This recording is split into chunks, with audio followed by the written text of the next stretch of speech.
This is a review of the Panasonic DMC GF1 and the many autofocus and manual focus lenses that can be used with it.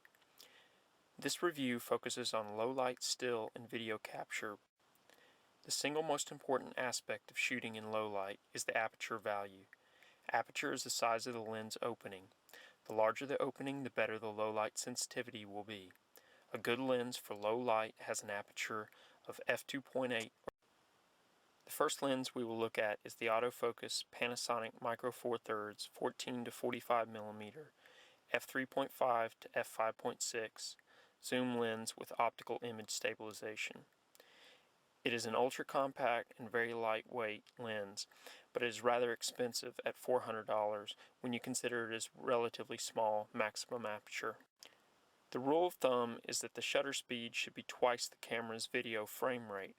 Therefore, if my GF1 shoots 30 frames per second video, then my shutter speed should be 1/60th of a second or faster. I attempted to shoot at least one still picture for each lens at 1/60th of a second shutter speed. However, the slower lenses like the 14-45mm zoom were unable to shoot a well-exposed, low-noise photo in my living room at 1/60th of a second shutter speed. And when you look at the videos for the 14-45mm lens at 14mm, you can see that the ISO is extremely high, probably ISO 1600 or maybe even ISO 3200. The video is noisy and has a lot of compression artifacts from the video codec trying to compress all of that noise. To help compensate for the 14-45mm lens's poor low light capabilities, I bought a video light that mounts to the camera hot shoe.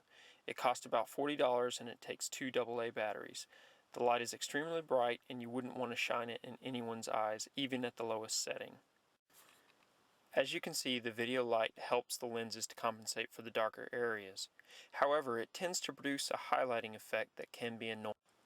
The GF1 can shoot 720p video using the AVC-HD light codec or the M-JPEG codec. The AVC-HD light files offer smaller file size but more compression, while the M-JPEG produces very large files that tend to have more detail but also more noise. If you use a fast lens with the M-JPEG codec, you can control the noise and still maintain a sharp picture. 14 to 45mm f3.5 to f5.6 Panasonic zoom lens with IS, about $350 new.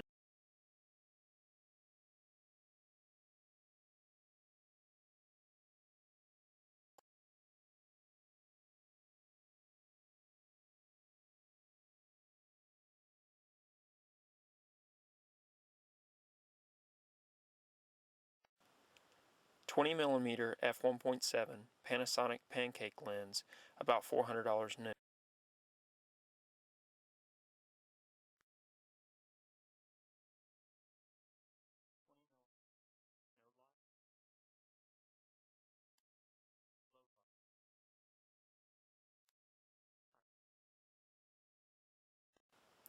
$30mm f1.4 Sigma lens in the Nikon Mount, between $170 and $400 used.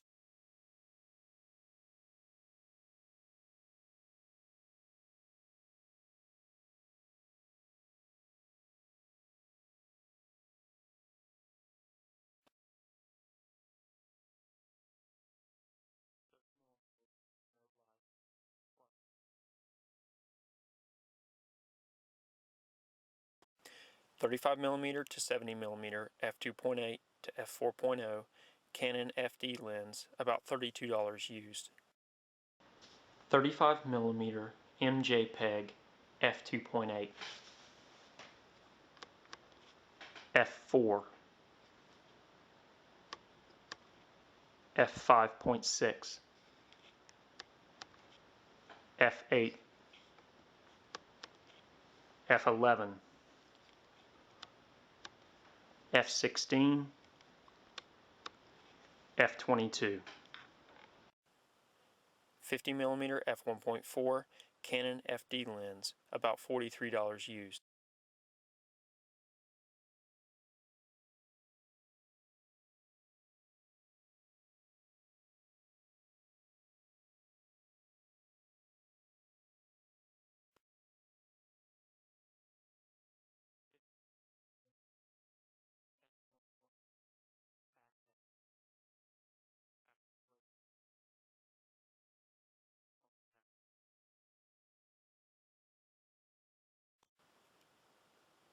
50mm f1.4 Olympus OM lens, about $100 used.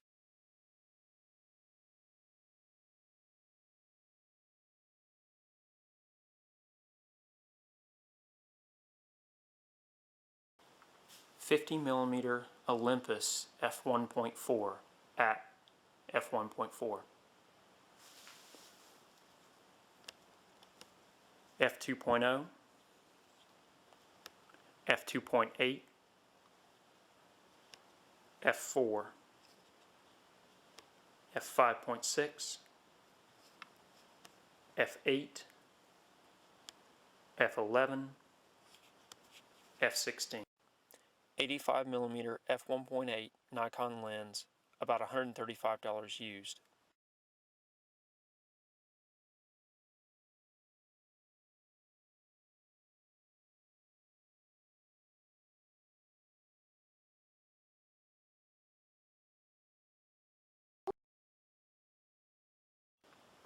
$85mm f1.8 at f1.8.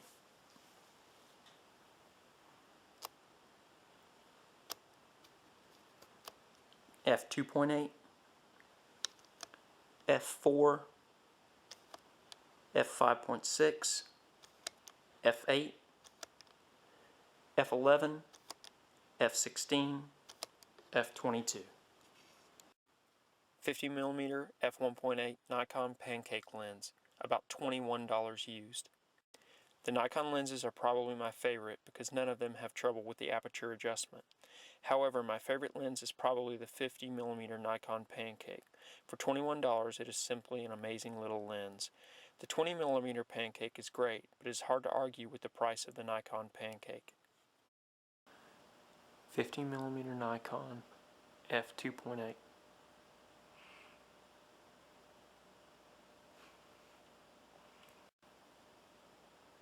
$50mm Nikon f4.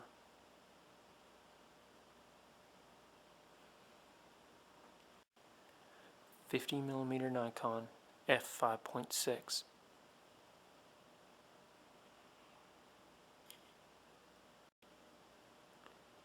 $50mm Olympus f1.4.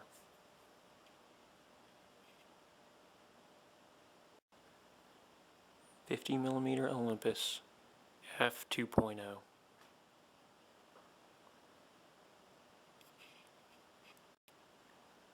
$50mm Olympus f2.8.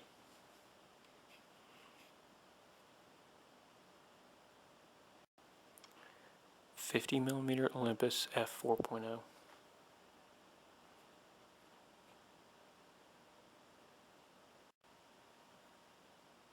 $50mm Olympus f5.6.